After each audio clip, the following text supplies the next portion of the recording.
Welcome to another MotivHealth tutorial. In this episode, we're going to show you how the new member portal displays on your Android phone, just like an app. The first step is to go to the website on Google Chrome. So open up Google Chrome on your phone and then go to MotivHealth.com. At the top right, you'll see a hamburger menu with a drop-down menu. Click on the login button. This will take us to the member portal login page.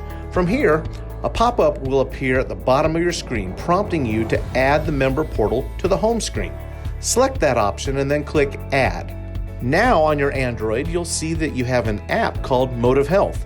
If you do not see the app on your home screen, navigate to your app list. Hold down on the MotivHealth app and select Add to Home. And as expected, when you click on it, it will direct you to the member portal login. This new MotivHealth app will show you your steps activity. You can look for health services or look up physicians. You could contact us directly, and you could even check your HSA balance. Well, there's a quick summary on how to get the MotivHealth app onto your Android device.